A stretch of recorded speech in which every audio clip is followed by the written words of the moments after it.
Inside of the liberated French towns and cities during the Second World War, there were many shocking scenes, as there were women who were being brutally manhandled and were being paraded in what was known as the Ugly Carnival. These were women who were accused of sleeping with the enemy and of horizontal collaboration, engaging in relations with the Nazi and German enemy. For their actions, which were considered some of the worst examples of treason, the women had their heads forcibly shaved. They were also covered in different Nazi symbols. The women were then forced to run the gauntlet, where the crowds would kick and beat them, and some images of these suffering French women are rather harrowing. The Ugly Carnival was a sight which for many Allied soldiers was too much, and their stomachs were turned by the treatment of these people, and there were of course others who were wrongly subjected to this. Welcome to the Fortress. Join us today as we look at the Ugly Carnival, and to support our channel, please make sure to subscribe. Many different countries during the Second World War fell under German occupation, as the Wehrmacht and the army rampaged into their lands. There were lots of women inside of countries who began to take lovers who were invaders, and the soldiers saw many of these women as exotic and different to what was at home.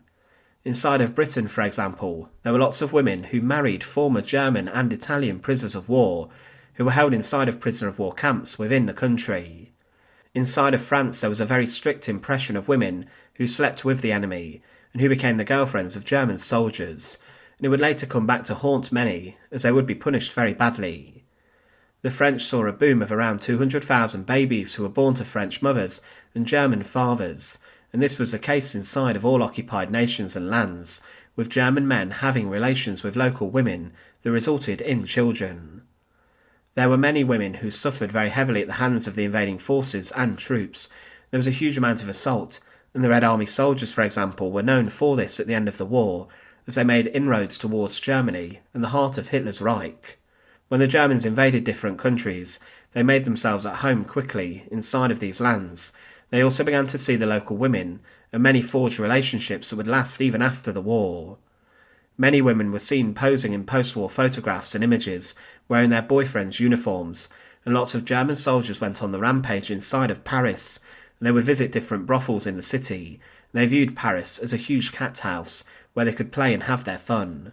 A lot of French women believed that the German men would offer them a future away from their current lives and their troubles, and they wanted to begin a family and set up a whole new life.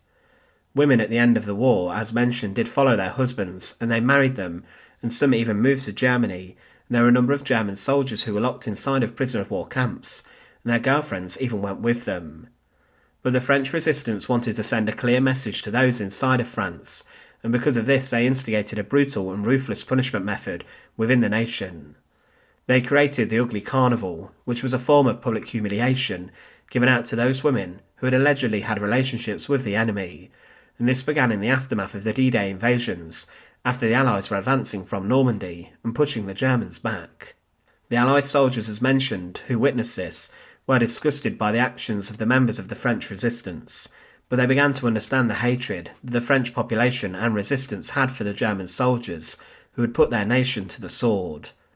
The French hated living under German and Nazi occupation. However, the women of the Ugly Carnival were traumatised by their fate. They were forced in front of huge crowds to have their heads shaved. This was something that had been done in Europe for a number of centuries, and it was very humiliating. These women had their hair roughly cut and shaved by members of the resistance, and this was very painful. The women were photographed visibly incredibly upset at this, and some were unmoved by their treatment, not wanting to give the baying crowd an inch to add to their torment. Many members of the crowd spat at the women, threw things at them, and also kicked and beat them when they were forced to walk and run through the streets of the French towns, running the gauntlet. There were many women who were beaten so badly inside of Paris they were actually murdered and killed. Many of the women were left bloodied by the attackers, and on their heads they had swastikas drawn on them, and these were often also painted in tar or lipstick. The victims and women were ordered to stand on carts, and they were paraded on settlements and towns, and it was incredibly dangerous. One onlooker claimed that, in the hands of their tormentors, they had the look of a hunted animal. But the Allied soldiers documented what they saw inside the towns and cities, and they said, the French were rounding up collaborators, cutting their hair off and burning it in huge piles, which one could smell miles away. Women collaborators were forced to run the gauntlet and were really beaten.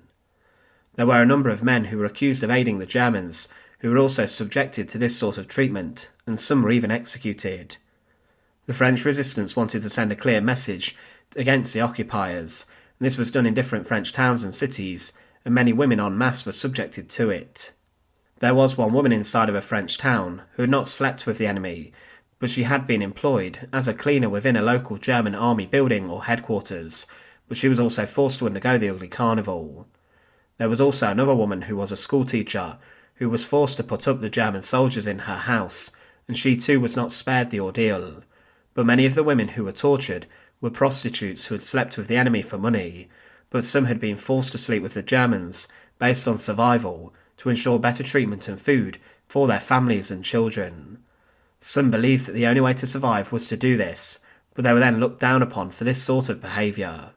The Ugly Carnival continued, and one man who witnessed it claimed that, "I watched an open lorry drive past to the accompaniment of boos and catcalls from the French populace, with a dozen miserable women in the back, every hair on their heads shaved off.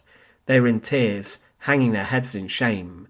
Whilst disgusted by this cruelty, I reflected that we British had not known invasion or occupation for some 900 years, so we were not the best judges." Another witness described what he saw and stated, "I saw 4 girls who had been led through the streets and I rushed towards them to take a photograph. At once I found myself at the front of the procession. The local people thought I was a female soldier who had captured them or something like that, and I was kissed and congratulated at the same time as slaps and spits rained down on the unfortunate girls." In total, at least 20,000 French women were subjected to the Ugly Carnival. It was a very harrowing ordeal for them. There were lots of people within France who actually did not like the resistance rules on this sort of behaviour, and one man claimed that there would be strong reprisals against anyone who shaved the heads of women.